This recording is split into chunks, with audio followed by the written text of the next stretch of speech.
Hi guys, welcome back to Half Space. Brazil 3, Haiti 0. Brazil are back in business. Brazil അങ്ങനെ important ആയ 3 point നേടിയിരിക്കുകയാണ്. അതേപോലെ Haiti ലോസോട് കൂടിയിട്ട് world കപ്പിൽ നിന്നും eliminate ആയിരിക്കുകയാണ്.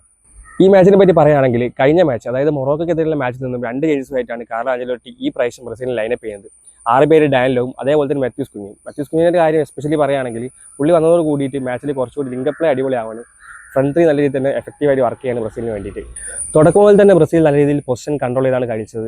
ബോൾ നല്ല രീതിയിൽ സർക്കുലേറ്റ് ചെയ്ത് മിഡ്ഫീൽഡിൽ നല്ല ഡൊമിനൻസ് ഉണ്ടാക്കാൻ വേണ്ടി ബ്രസീലിന് പറ്റുന്നുണ്ട്. വിനീഷ്യസ് ജൂനിയറും അതേപോലെ തന്നെ മത്യൂസ് കുഞ്ഞും നല്ല രീതിയിൽ അറ്റാക്ക് ചെയ്തിട്ട് ഹെയ്ത്തി ഡിഫൻസിന് പണി കൊടുത്തുകൊണ്ടിരിക്കുകയാണ്. അങ്ങനെ 23-ാമത്തെ മിനിറ്റിലാണ് ബ്രസീൽ ആദ്യത്തെ ഗോൾ സ്കോർ ചെയ്യുന്നത്.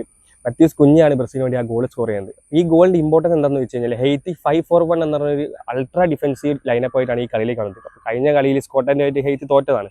അപ്പോൾ ഈ കളിയിൽ ഒരു ഡ്രോ എങ്കിലും കിട്ടിയാൽ മാത്രമേ ഹെയ്ത്തിക്ക് അടുത്ത റൗണ്ടിൽ, അതായത് അടുത്ത മാച്ചിൽ ഒരു ചാൻസ് ഉള്ളൂ. അപ്പോൾ അതുകൊണ്ട് തന്നെ ഈ ഗോൾ വന്നതോട് കൂടിയിട്ട് ഇത്രയും കോമ്പാക്റ്റ് ആയി ഡിഫെൻഡ് ചെയ്ത ഹെയ്ത്തി ടീം നല്ല രീതിയിൽ തന്നെ ഓപ്പൺ ആവുകയാണ്. ഗോൾ സ്കോർ ചെയ്യുക അല്ലെങ്കിൽ അറ്റാക്ക് ചെയ്യാൻ വേണ്ടി ഒരു നിർബന്ധിതമാവുകയാണ്. 36-ാമത്തെ മിനിറ്റിൽ ബ്രസീൽ വീണ്ടും സ്കോർ ചെയ്യാണ്. വിനീഷ്യസിൻ്റെ അസിസ്റ്റിൽ നിന്ന് മത്യൂസ് കുഞ്ഞാണ് വീണ്ടും ബ്രസീലിന് വേണ്ടി സ്കോർ ചെയ്യുന്നത്. ഫസ്റ്റ് ഹാഫിൽ ഇഞ്ചുറി ടൈമിലാണ് ബ്രസീലിന് വേണ്ടി വിനീഷ്യസ് 3-ാമത്തെ ഗോൾ സ്കോർ ചെയ്യുന്നത്. അപ്പോൾ ഈ ഗോളോട് കൂടിയിട്ട് വേൾഡ് കപ്പ് ഗോൾ കോൺട്രിബ്യൂഷനിൽ റൊണാൾഡിനോയെക്കാട്ടും മുകളിലെത്താൻ വേണ്ടി വിനീഷ്യസിന് പറ്റുകയാണ്. അതേപോലെ മാച്ചിലെ മാൻ ഓഫ് ദി മാച്ച് അവാർഡും വിനീഷ്യസിൻ്റെ വേണ്ടിയാണ് പിന്നീട് വരുന്നത്.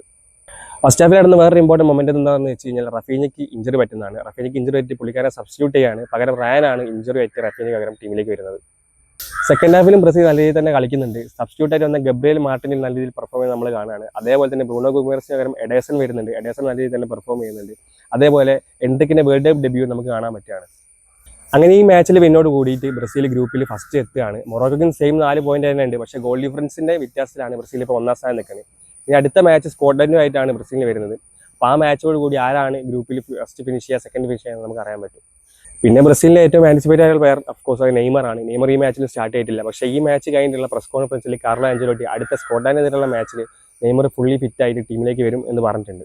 അപ്പോൾ നിങ്ങൾ ഈ മാച്ച് കണ്ടവരാണെങ്കിൽ നിങ്ങളുടെ ഒപ്പീനിയൻസും തോട്ട്സും കമൻറ്റ് ചെയ്യുക. Until next time, peace out.